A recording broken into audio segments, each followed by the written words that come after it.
Ok, bueno, muchas gracias. Pues de antemano, digamos que agradecerle la oportunidad para hacer la presentación, pues digamos que en este espacio algunas de las actividades que se han venido desarrollando. Esta va a ser una presentación a dos voces, entonces vamos a estar a cargo quien les habla, yo Nelson Leguizamón, profesional de la Subdirección de Meteorología Química, y Luis Felipe Santos Becerra, de la Subdirección de Servicios Meteorológicos y Relación con el Ciudadano, por ser las dos áreas que participaron directamente en este proyecto. Entonces, básicamente, perdón un segundo acá, una cosa en el...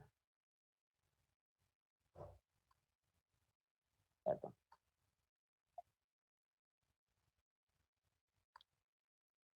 Listo.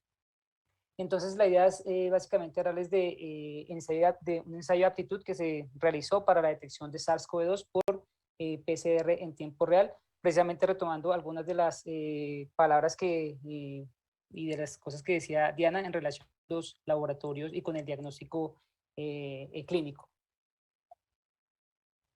En particular, pues digamos que vamos a hacer una breve introducción y pues ya de lleno hablarles acerca de las actividades que se desarrollaron en el marco de este ensayo de aptitud, como fueron en la primera fase la preparación de un ítem de ensayo, de un material de referencia que se utilizó como ensayo de aptitud, y en la segunda etapa lo que tiene que ver con la ejecución del ensayo.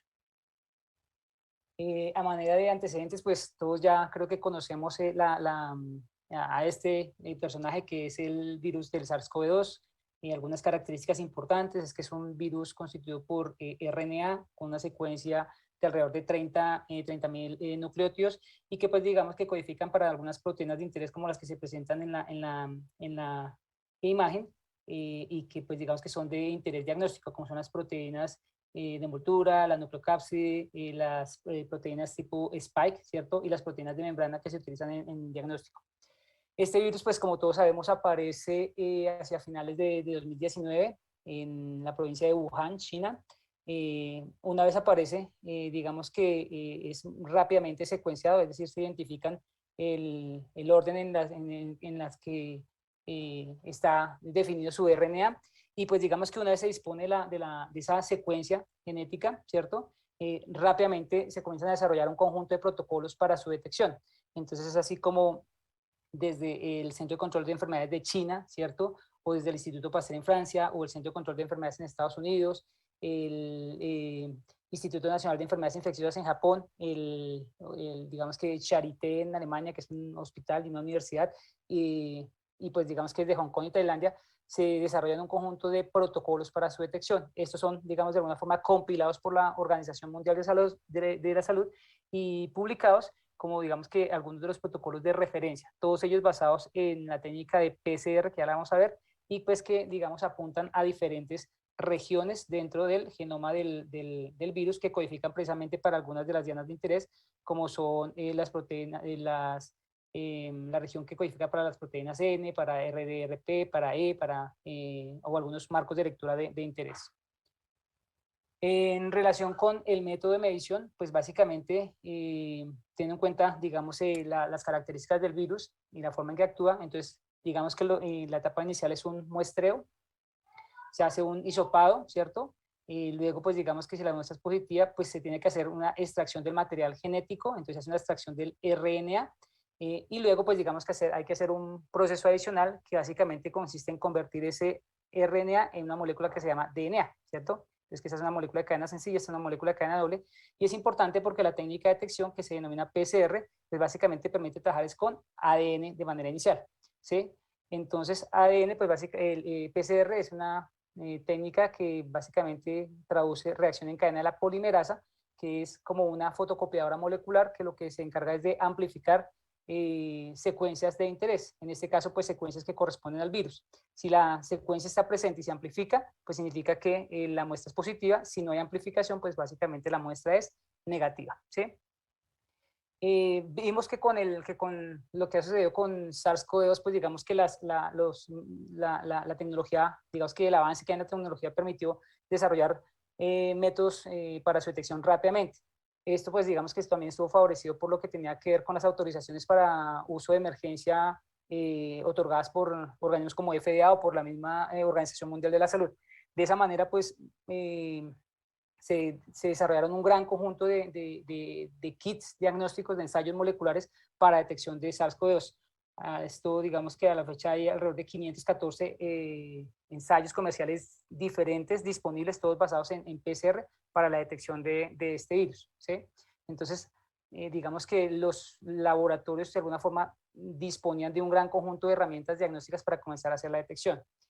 ¿Qué sucedía mientras tanto en Colombia? En Colombia, pues digamos que se están desarrollando las primeras acciones de contingencia para enfrentar la pandemia así declarada en marzo de 2020, ¿sí? Desde el Instituto Nacional de Salud se coordina una red de laboratorios que se denominó la Red Amplia de Laboratorios para Detección y Diagnóstico de SARS-CoV-2. Como bien lo mencionaba Diana, a septiembre está constituida por 162 laboratorios que estaban, digamos que en los principales departamentos del país, ¿sí?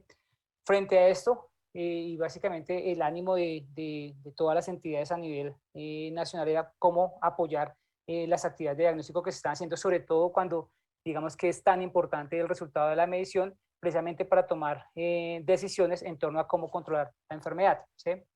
Entonces se desarrolló este proyecto cuyo objetivo era fortalecer esa red de laboratorios que estaban realizando actividades de detección relacionadas con el SARS-CoV-2 por la técnica de referencia que es PCR, ya que pues hay otros dos métodos que son basados en realidad hay otro que es inmunoensayos y que detecta antígenos, que son proteínas del virus, o anticuerpos, que son proteínas en nuestro organismo que responden a proteínas del virus, ¿sí?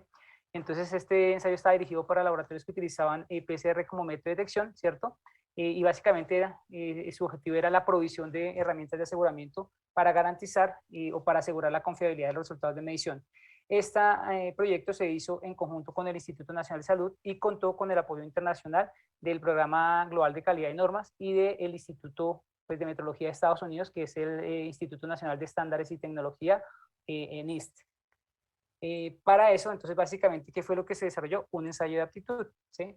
Entonces, un ensayo de aptitud, pues es un ejercicio interlaboratorio donde pues, participan varios laboratorios, hay un laboratorio coordinador quien se encarga de preparar un material, que es normalmente es material de referencia, que va a actuar como ítem de ensayo, va a ser el material que todos los laboratorios van a medir.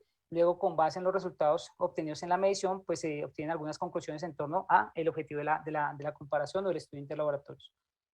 Para eso, en este caso, entonces, digamos que las etapas en las que comenzamos a trabajar fue, en la primera, en caracterizar un material de referencia que pudiese ser empleado como ítem de ensayo en este ensayo de aptitud, ¿sí? Y la segunda, pues básicamente era organizar el ensayo de aptitud para que se pudiera ejecutar entre los laboratorios de la red ampliada para detección de SARS-CoV-2. Entonces, ¿cómo lo hicimos?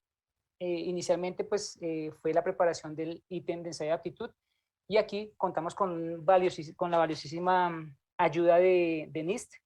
Ellos en ese momento prepararon un material de referencia a nivel de dos secuencias, dos regiones que son importantes dentro del genoma del virus. Entonces, este es el genoma del virus, que les mencionaba que tiene alrededor de 30.000 nucleótidos.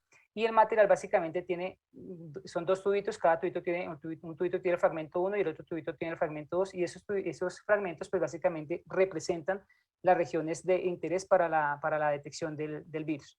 Entonces, lo que se hizo fue a partir de ese material preparar un stock, ¿cierto? De una concentración determinada, que en este caso era alrededor de 100.000 copias, ¿cierto? Es decir, como 100.000 virus, que si lo entendiéramos como si tuviéramos el virus, pero solamente tenemos pedacitos del RNA. Y a partir de eso, lo que se hizo fue comenzar a preparar un conjunto de soluciones en diferentes niveles de concentración, ¿cierto? Y se preparan en medio de un RNA humano para intentar simular de la manera más cercana posible las muestras que llegan normalmente a los laboratorios. Entonces se prepararon soluciones en 3 niveles de concentración y se prepararon blancos, ¿cierto? Un blanco que contenía RNA humano y un blanco que no contenía solamente buffer.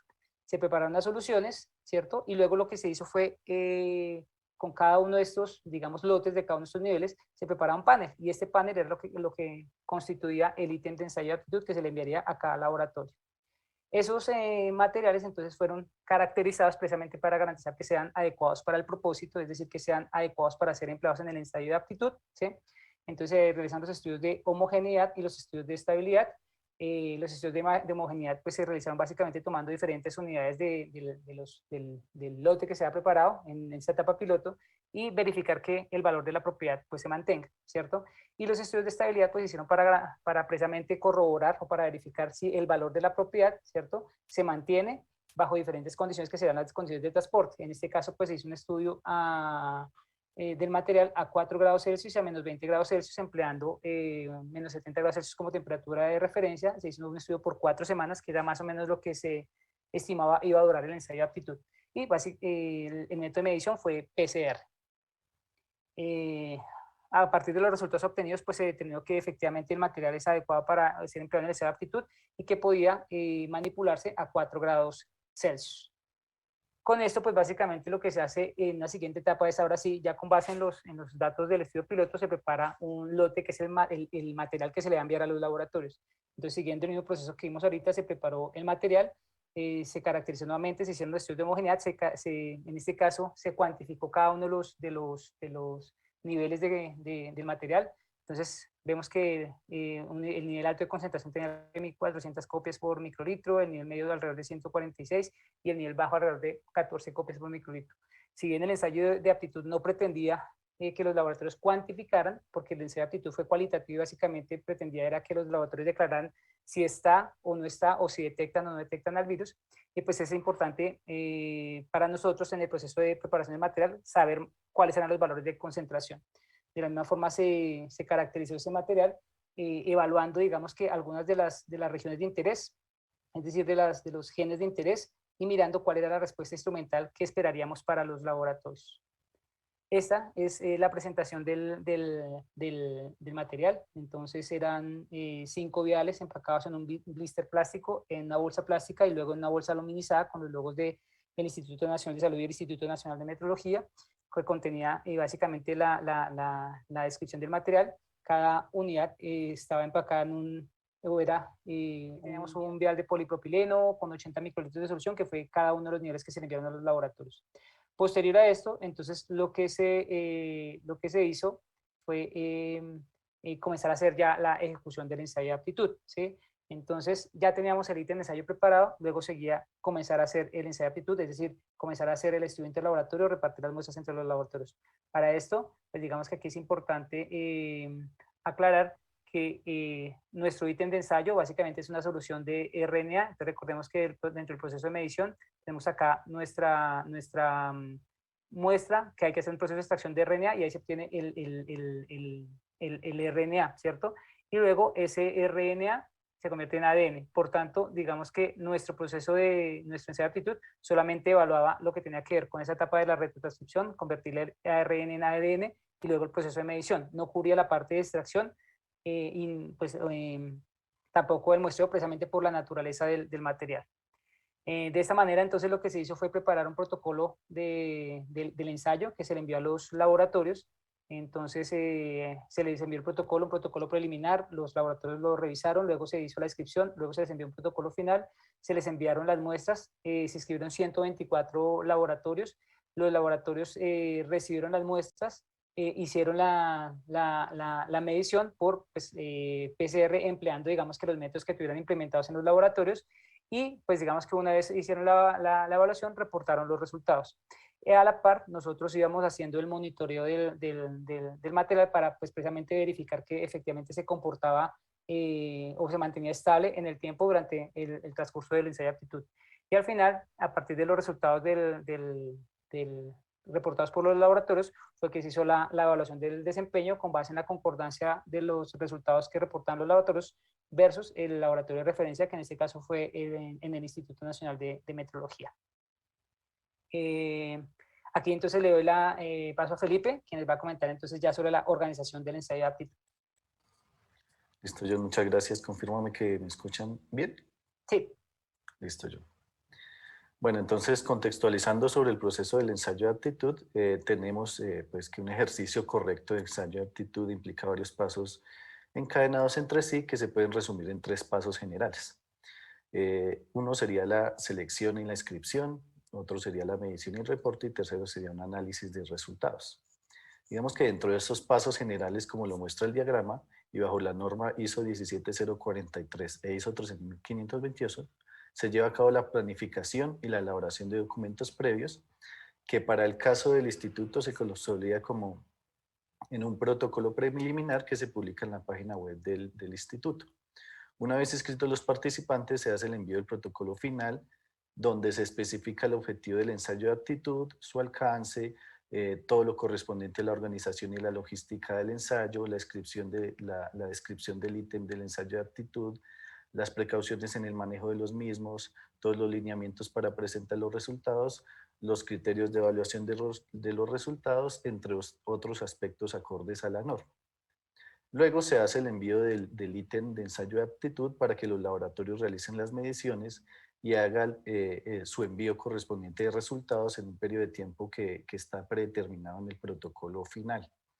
Una vez se cuenta con los resultados, estos se consolidan y se emite un informe preliminar donde los laboratorios pueden verificar los resultados reportados y en caso que se presente algún tipo de error, se pueda corregir. Esto de acuerdo a lo establecido en el protocolo final. Ya verificados los resultados reportados, se procede a hacer el procesamiento de los datos y el análisis de los resultados para hacer la evaluación del desempeño correspondiente. Por último, se emite un informe final del ensayo de aptitud que incluye información sobre los resultados de todos los participantes, junto con una indicación de desempeño de los participantes individualmente, de acuerdo, por supuesto, a la norma. Listo, entonces, para la evaluación de desempeño de los participantes en el ensayo de aptitud, se tiene que tener claro el tipo de programa dentro del cual se enmarca el ensayo. Entonces, de acuerdo al numeral 3 de la norma ISO 17043, cuando el objetivo del ensayo es identificar o describir una o más características del ítem de ensayo de aptitud, estamos ante un programa de tipo cualitativo. Como ya lo dijo John Emerson, en este ensayo de aptitud, el valor de la propiedad del ítem estuvo determinada por la presencia o ausencia de RNA del virus SARS-CoV-2 de la muestra que constituye cada uno de los paneles. Una vez los laboratorios recibieron las muestras, realizaron la evaluación correspondiente de cada vial y reportaron presencia o ausencia del virus en cada muestra.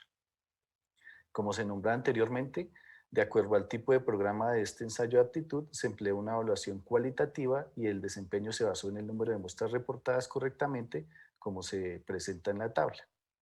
Entonces, el indicador de desempeño para cada laboratorio está definido como el número de soluciones asignadas correctamente sobre el número total de soluciones, que en este caso son 5 soluciones o 5 viales. Esto pues multiplicado por 100. En cuanto a la interpretación del indicador de desempeño, y de acuerdo a la evaluación de desempeño a través de proporción de resultados correctos, se tiene que si la proporción de resultados correctos es mayor o igual a un 80%, el desempeño se considera satisfactorio. Por otro lado, si la proporción de resultados correctos es menor a 80%, el desempeño se considera no satisfactorio.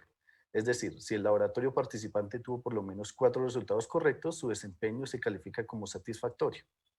En caso contrario, si el participante tuvo 3 o menos resultados correctos, su desempeño se califica como no satisfactorio.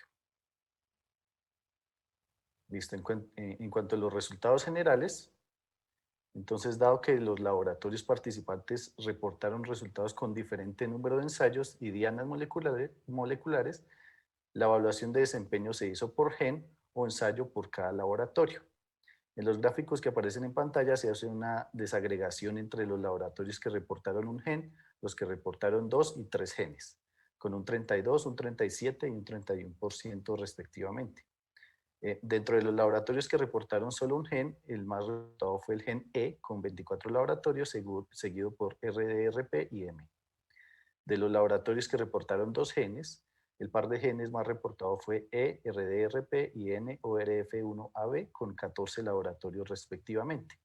Y en cuanto a los laboratorios que reportaron 3 genes, esa terna de genes virales más reportados fue E, N, RDRP.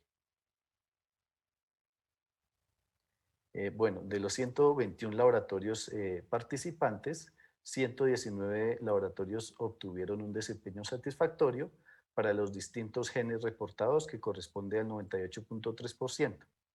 El 1.7% restante obtuvo una evaluación de desempeño no satisfactorio, por lo menos en uno de los genes reportados.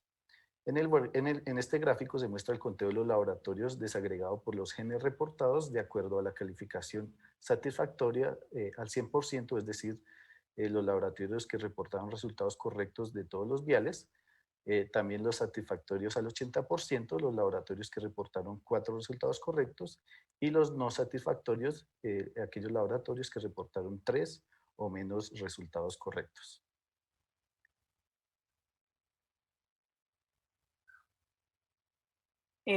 Aquí pues es importante también ver que si bien el objeto del ensayo pues era básicamente evaluar el desempeño de los laboratorios para detectar el virus en diferentes niveles de concentración donde simplemente los laboratorios declaraban presencia o ausencia, pues digamos que también la información que se obtuvo permitió comenzar a consolidar otros aspectos importantes. Por ejemplo, digamos que normalmente si bien el proceso solo estaba evaluando la medición, resulta que con la emergencia y con, digamos, el número de pruebas tan altas que tenían que hacerse, pensando, por ejemplo, en algunos laboratorios, en algunas EPS, ¿cierto?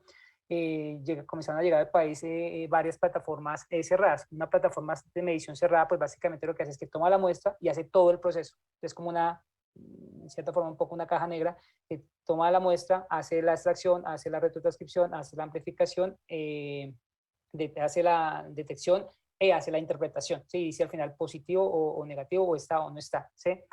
En ese orden de ideas, digamos que el ensayo también permitió evaluar, pues digamos como que la disponibilidad de este tipo de plataformas y pues cuáles plataformas habían.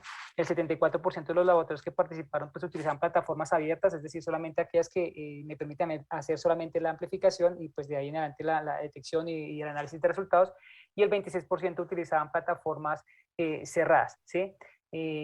Nosotros, digamos que en la evaluación del ítem de ensayo previo al ensayo de aptitud, también evaluamos cómo se comportaba el material en este tipo de plataformas antes de enviarlo, pues para garantizar que los laboratorios que tuviesen este tipo de plataformas estaban, digamos que en capacidad de medirlo y que el material, como les ha dicho, era adecuado para el propósito aún con estas plataformas.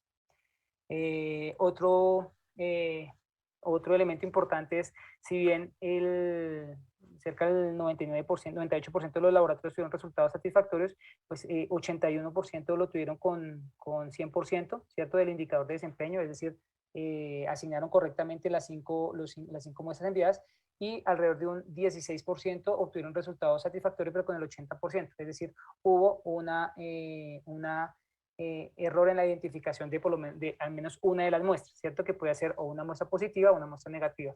Entre las causas identificadas, pues digamos que la más frecuente de ese 16% era los falsos negativos, es decir, declarar una muestra que en principio tenía RNA del virus, pero que el laboratorio la reportaba como negativo, ¿sí? Y esto, digamos que fue muy común en las muestras del nivel de menor concentración, que estaba alrededor de 14 copias por microlitro. Otros causas fue falsos positivos, es decir, tomar una muestra negativa y una muestra que no tiene RNA viral y reportarla como positiva, y en uno de los casos, pues básicamente que no se reportó información.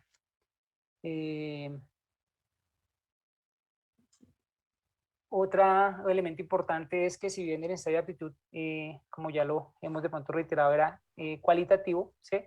Desde el instituto pues se hizo la asignación de valor y se caracterizó el material, y pues digamos que también se le solicitó a los laboratorios que reportaran sus valores de respuesta instrumental, dependiendo de la forma que midieran, si medían una sola vez o si medían duplicado, si medían triplicado. Esto pues digamos que especialmente para los laboratorios que tenían plataformas abiertas. Entonces acá vemos que esencialmente hay una, digamos, correspondencia entre los valores que se establecieron en la caracterización en el laboratorio de referencia en el Instituto Nacional de Metrología y el consolidado de las respuestas que reportaron los laboratorios, que digamos que es en teoría muy bueno porque nos permite a nosotros garantizar de alguna manera que el material se comportó como estaba previsto y que fue útil para evaluar el desempeño de los laboratorios. Y también pues permitió evidenciar, por ejemplo, algunos problemas en la medición, especialmente para algunos pocos laboratorios que reportaron, por ejemplo, valores instrumentales muy pequeños asociados como en principio a concentraciones muy altas cuando pues esas no están, que puede ser asociado por ejemplo a problemas de contaminación también. Eh, Finalmente, dentro de las conclusiones del ensayo de aptitud, Felipe. Listo. Como conclusiones del ejercicio, el ensayo de aptitud buscaba evaluar la competencia de los laboratorios para detectar la presencia del virus SARS-CoV-2 por el método de retrotranscripción en reacción en cadena polimerasa, PCR.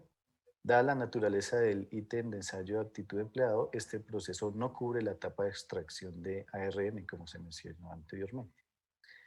Participaron un total de 121 laboratorios con plataformas abiertas y cerradas de medición y en particular para estas últimas se evaluó la aptitud del ítem de ensayo de aptitud de manera que independientemente del proceso de extracción, el ítem fuese adecuado para el propósito.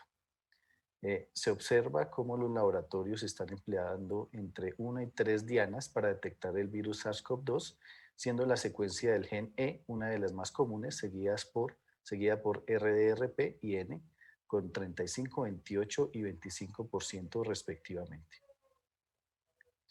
Y en cuanto a los resultados del ensayo de aptitud, los laboratorios participantes se han destacado por su desempeño técnico frente a la detección del virus, frente a la detección de diferentes genes o secuencias genómicas del virus SARS-CoV-2.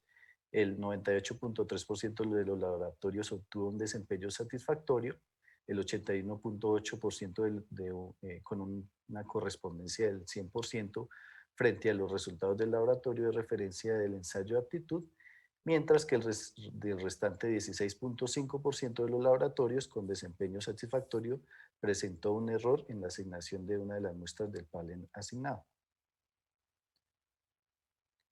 Finalmente, pues los autores de la ponencia expresan su agradecimiento al Instituto Nacional de Metrología, al Instituto Nacional de Salud como entidades organizadoras del ensayo de aptitud, así como al Laboratorio Costarricense de Metrología, al National Institute of Standard Technology y al Programa Global de Calidad y Normas por el apoyo en la organización y el procesamiento de los resultados. Listo, muchas gracias. Muchas gracias.